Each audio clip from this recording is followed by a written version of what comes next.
저녁 먹을 시간이 되었습니다. 어제 요거 퀴즈를 냈었죠. 이 사주는 부자인가 가난한가, 그 이유는 무엇인가. 그런데 대부분 다 맞추셨죠, 그죠? 근데 자, 이제 생각을 해봅시다. 만약에 기존에 이 격이니 용신이니 조은이 왕셋 일간의 강약 이런 걸 배웠다 그러면 월급에 임수가 두거나 상관격에 생재로 부자 이럴까요? 이거 일간은 엄청 강하구만.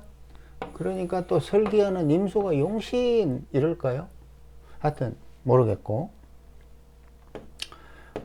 이 구조를 이런 질문을 받았다면, 자 이렇게 갈라서 년, 월, 일시 이렇게 두 개를 나눠서 보라고 그랬죠. 연월, 신월이야. 그러면 열매를 익혀요. 고로 병화가 필요해. 근데 천간에는 없고 여기 연지에서 오중 병정이 있으니 충분히 열매를 익힐 수 있어요. 그쵸?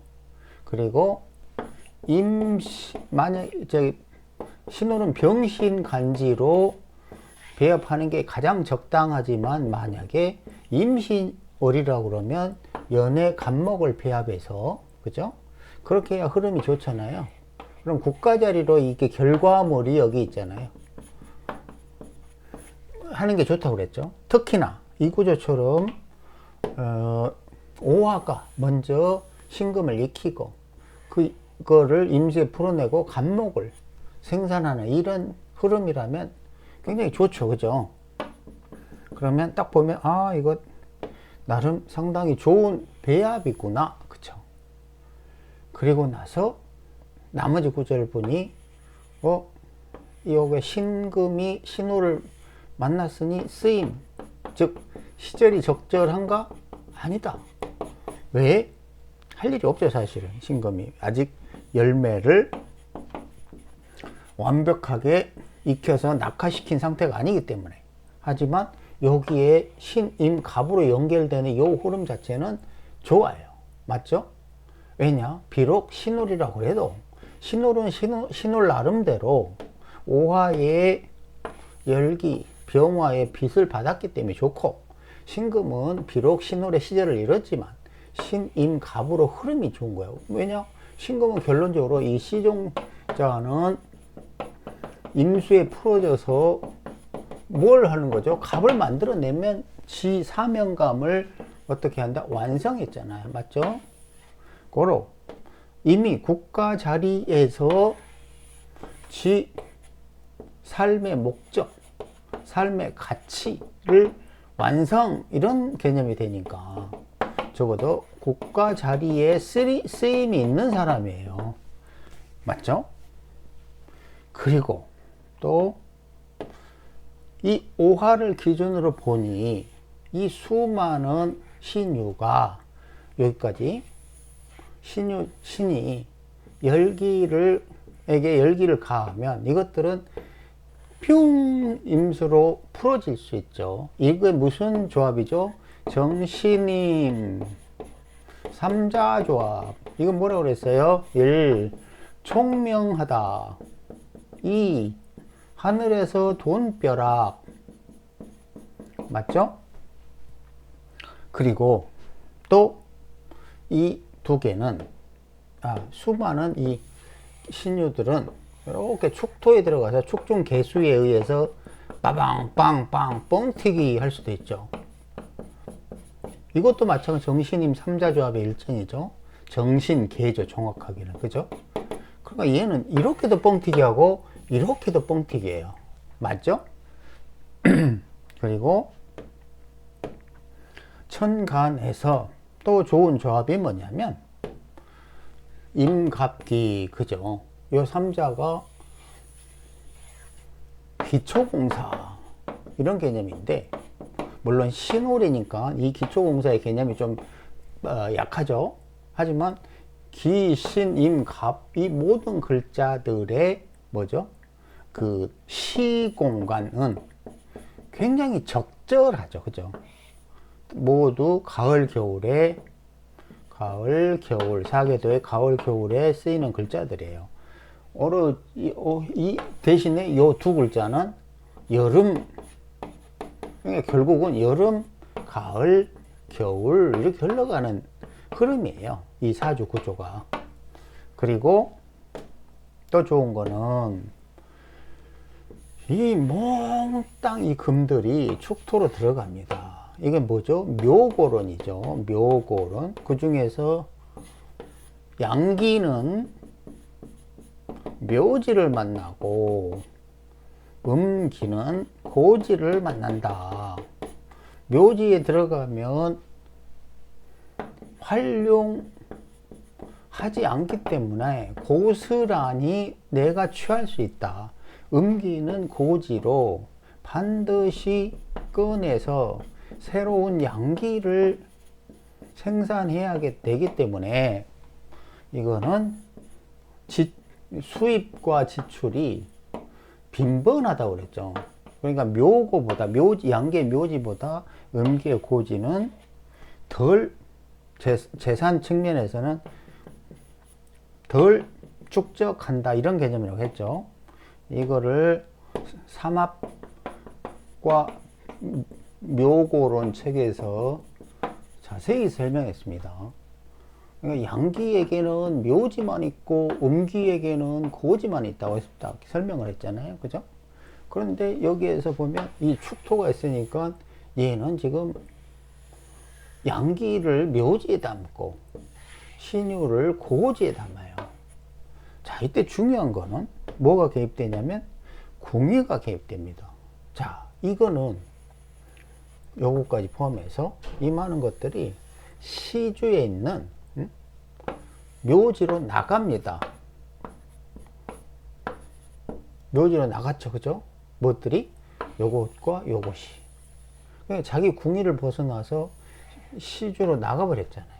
그러면 이거는 내가 지키다가 아니라 내 것을 넘겨주다예요. 물론 이 기축이 자식궁이니까 자식궁이 고로 이 부치는 자신이 소유한 재산을 이 자식들에게 넘겨줄 넘겨줄 의도가 굉장히 강한 사람이죠. 그쵸? 고로 그 부분은 좋은데, 하지만 자식이 꼭 시주가 자식만 상징하는 건 아니잖아요. 그죠? 말년에 46살 이후에 기축으로 질러볼 거야. 질러보겠어. 이게 투자의 개념도 될 수 있다는 거죠. 그죠? 그러니까 만약에 이것이 나가기만 하고 나에게 다시 들어오지 않는다면 이거는 돈을 어떻게 된다? 날린다. 맞죠? 그러니까 그렇다면 이게 도대체 나한테 돌아오는지 나가는지 뭘 어떻게 확인할 거야? 사주 구조로 확인해. 그러니까 부연 설명하면 여기에 유금 자리에 축토가 있다 쳐봐요. 여기 이제 신축 기유라고 칩시다. 그러면 유금도 고지에 들어오고 신금도 묘지에 들어오죠. 그럼 몽땅 축토가 일지궁위에서 다 취합니다. 그러니까 밖으로 안 나간다 이거죠. 하지만 이 구조는 축토가 여기 시주에 있어요. 시주에. 그렇죠? 고로 일단은 일지궁위를 벗어나서 다른 궁위로 시로 나가버립니다. 이럴 때 사주 구조를 어떻게 분석할 것인가에 대한 문제가 생겨요. 이것이 비록 나가서 다시 내한테 돌아오는지, 나간 다음에 영원히 빠이빠이 하는지, 이건 어마어마하게 다른 거예요. 다시 돌아온다면 이건 재투자의 경우예요. 그죠? 다시 돌아오지 않는다면 투자로 난리다예요. 이건 뭐 기존의 이론들하고 아무 관계가 없어요. 사주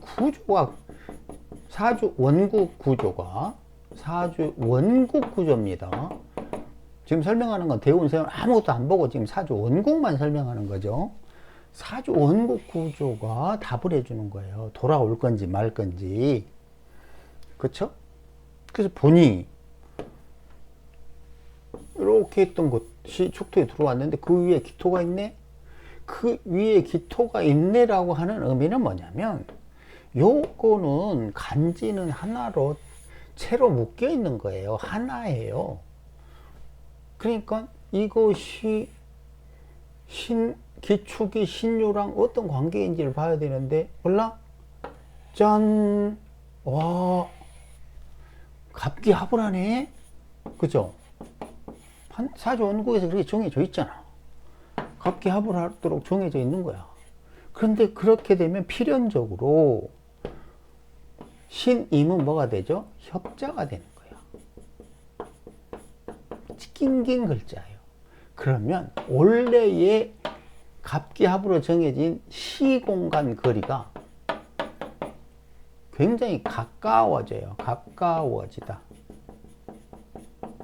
그러면 이 협자가 가까워졌을 때 좋은지 나쁜지를 판단해야 될 거 아니에요. 그쵸? 그때는 뭘로 하죠? 좋은지 나쁜지? 이 조합이 좋은지 나쁜지를 보면 되는 거야. 아까 분명히 얘기했지만 이 네 개 글자는 시공간이 굉장히 적절하다고 그랬죠. 또 갑기함으로써 기, 임, 갑, 삼자 조합을 활용할 수 있을 뿐만 아니라 신금이 임수에게 풀어져서 갑으로 나오는 일에서 연으로 향하는 이런 움직임들이 어떻다? 굉장히 빠르게 압축적으로. 왜냐면 원래 여기 시공간이 이만큼 거리였어요. 협자로 이렇게 있었어요. 갑기합을 함으로써 그것이 거리가 이렇게 타이트해졌어요. 줄어들었어요. 여기서 원래는 신금에서 이 간목까지 갈 거리가 10년이라고 그러면 이 갑기합을 함으로써 3년에 갈 수 있다는 거예요. 이거는 무슨 의미냐? 행위의 활동의 효율이 엄청 높다는 뜻이에요. 그죠? 그리고 그때는 뭘 보라? 궁의의 의미까지를 포함해서 봐야 돼요. 왜? 당연히 내가 시주에 있는 그 의지가 이상하게 연간으로 연결되는 거예요. 예를 들어서 이게 무슨 의미냐면, 예를 들어서 맨날 그냥 학교 갔다 오면 혼자서 그 뒷산 가서 소리를 꽥꽥 지르고 노래를 불렀는데 어느 날 그 동네를 지나가던 가수가 여행 온 유명 가수가 목소리를 듣더니 와, 네 목소리 참 좋다. 내가 도와줄 테니까 가수 한번 돼봐. 그런데 공연 그 노래 자랑 같은 데 나갔더니 1등을 한 거예요. 갑자기. 그래서 국민 가수 이렇게 된 거야. 이런 게 이런 의미예요. 시주의 궁의가 연주 궁이랑 연결됐다는 거는 이런 의미라는 거지. 시작은 여기야. 왜? 이 금들을 축토에 먼저 담았기 때문에. 그리고 나서 이렇게 간목이 기토랑 딱 해가지고 갑의 존재감을 국가 자리에 드러내는 거야. 그죠? 자, 또 이제 이렇게 되니까 와, 그렇구나. 그러면 이 중간에 있는 신금 일가는 신임이라는 뽀찌를 뜯는 것 외에도 굉장히 좋은 일들이 많구나. 그죠? 자, 그런데 여기서 절대로 잊지 말아야 될 공이 하나 있어요. 그게 뭐냐면 바로 요놈이에요. 누누이 얘기했지만 이 축토는 도둑놈, 강도, 그죠? 살인, 왜? 이 축토에서 지장간은 개신기가 있다고 그랬죠. 개신기. 그런데 여기에 밑으로 내리면 자수, 여기 하면 유금. 그래서 축토 스스로는 유자파 한다고 그랬잖아요. 유자파. 유자파가 뭐다? 이 시종자를 자수로 폭발시켜서 한탕을 노리다. 한탕을 노리는 거예요. 그러니까 축토가 있으면 나는 잘 자란 돈 맘에 없어. 오로지 나는 크게 한 방 먹을 거야. 뭐 이런 욕망을 갖고 있는 거예요. 그런데 또 시간적으로는 어둡죠. 그죠? 그러니 도둑의 강도의 성향이 나올 수밖에 없는 거예요. 그것도 유자축 그렇게 되면 그리하여 퍽치기 뒤통수 이런 짓을 하는 거죠. 근데 이런 문제를 해결하려면 반드시 뭐가 필요하다고 그랬냐면 축토를 때려줄 술토, 미토 이런 게 있어서 도둑의 성향을 고쳐야 된다고 했어요. 그래야 그릇이 커진다고 분명히 얘기했죠. 근데 이때 이 구조에서는 과연 있냐? 없죠. 하지만 여기에 있어요. 오화 속에 병정이 다 있고 이것이 떳떳하게 이 신금에게 열기를 가합니다.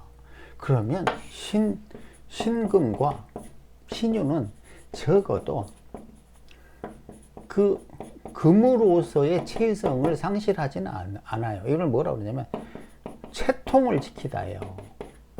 이 신유와 신금이 물에 들어가잖아요. 썩거나 녹슬거나 지멋대로 방탕하거나 방랑 함부로 행동을 한단 말이에요. 그죠? 하지만 이 병화 바른 지도자를 만난 금들은 절대로 뭐 하지 않는다? 경거망동하지 않는다. 고로 이 사주에서 사실은 전체를 살려주는 글자는 오화예요. 이 글자가 너무 중요해요. 도둑질 하지 못하게 하고 그 행위 자체가 떳떳하게 만들고 국가 자리에 연결되고 하는 모든 것의 출발점은 오화에 있어요. 겉으로는 이 묘지 작용 같지만 아니에요. 적어도 축토로 들어가는 이 금들의 가치는 오화에서 결정해 줬던 거예요. 그러니까 잘 익혀서예요. 잘 익혀서 축토 창고에 집어넣어서 그거를 때가 되면 갑으로 국가 자리로 내놔요.